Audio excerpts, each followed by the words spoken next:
तो आपने कहानियां तो बड़ी सुनी होगी साइको किलर्स की, जो ज्यादातर बाहर देशों के हुआ करते हैं।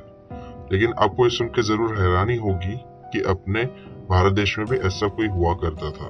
तो इसकी पूरी कहानी जानने के लिए मेरे साथ आखिर तक बने रहिए। तो दोस्तों, मैं हूँ आपका होस्ट द मास्टरमैन।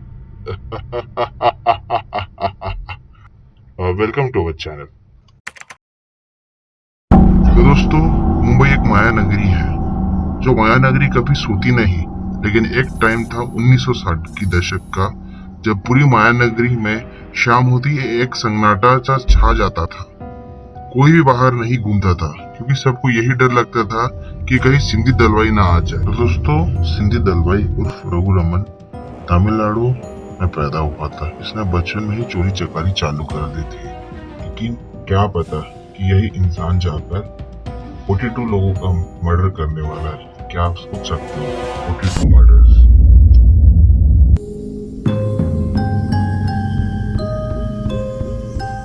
तो दोस्तों, ये टाइम था 1968 का, जब जो भी बेघर लोग रास्ते पर सोते थे, उनका कत्ल होना अचानक से चालू हुआ और इनकी संख्या दिन बर दिन बढ़ती चली गई। उस टाइम एक देखा गया कि सारे जितने भी खून हुए थे वो रात के टाइम हुए करते थे और खून किसी नुकीले हथियार से किया जाता था। तो दोस्तों, सबसे पहला खून पोईसर में होता है, जहाँ एक झोपड़ी के बाहर किसी के इंसान का मर्डर कर दिया जाता है एक धारदार हथियार से। और एक बात देखी गई थी कि सारे जितने भी बेघर लोग थे उनको मारा जा रहा था। तो पुलिस को लगा कि ये जरूर किसी साइको किलर का काम है। सारे केसेस ईयर 1965 टू 66 में हुए थे, जिसमें 19 लोगों पर वार हुआ था, जिसमें से 9 लोग मर चुके थे। महाराष्ट्र पुलिस ने उस टाइम पूरे मुंबई का चप्पा चप्पा छान मारा, लेकिन उन्हें कोई सुराग नहीं मिला। उसी वक्त एक दिन किसी पुलिस ने देखा कि किसी इंसान को रात में बिना किसी डर के जो घूम रहा था। जब पुलिस ने उससे पूछा उसका नाम, तब उसने बताया कि उसका नाम रघुरमन है। पुलिस ने तुरंत उसे गिरफ्तार किया और थाने ले गई। जब उसकी कुंडली खंगाली गई, तब पता चला कि उस पर 5 साल की सजा थी।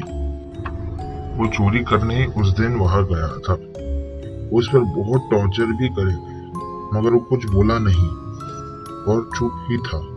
इसके बाद रघुरमन को छोड़ दिया जाता है और उसके बाद ये जो साइको किलर का केस था वो इंस्पेक्टर रमाकांत कुलकर्णी को दे दिया जाता है, जो सीआईडी के उस वक्त डिप्यूटी कमिश्नर थे। और रमन को उस टाइम बोला जाता है कि उसे 2 साल तक पूरे मुंबई में नहीं दिखना है।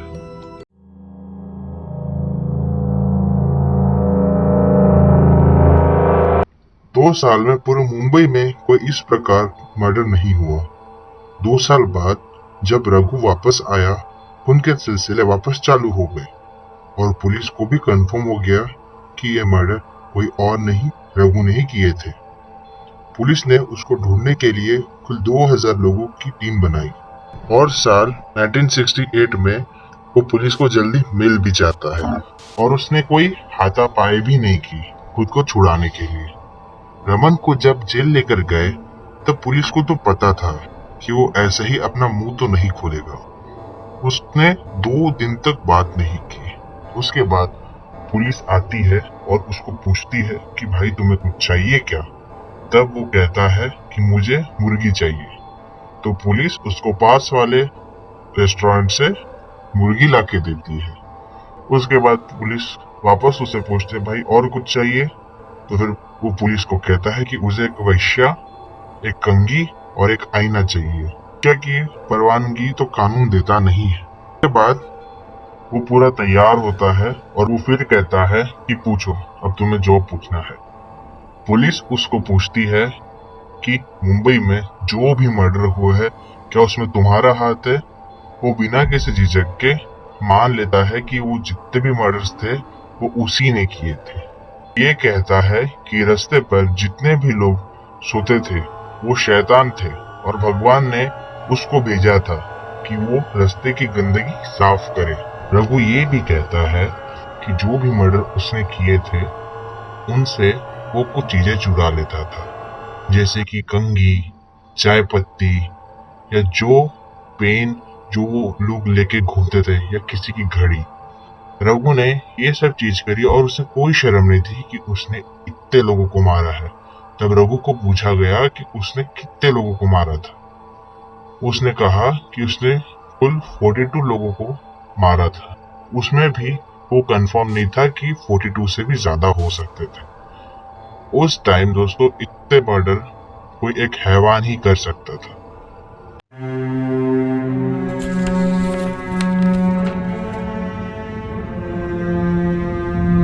दोस्तों इसके बाद सुप्रीम कोर्ट में उसकी गवाही दी गई और फिर उसको फांसी की सजा सुनाई गई। मगर उस टाइम उसके जो लॉयर थे उन्होंने कहा कि रघु की मानसिक स्थिति ठीक नहीं है। फिर यहाँ पे रघु की बात नहीं मानी गई।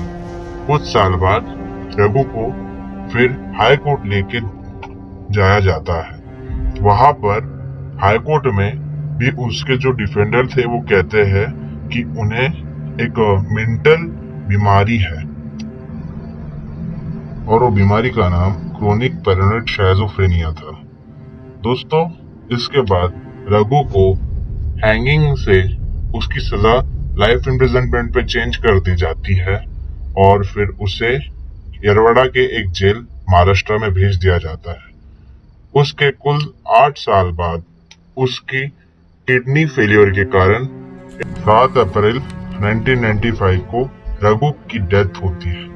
तो दोस्तों ये थी कहानी रघु रमन की।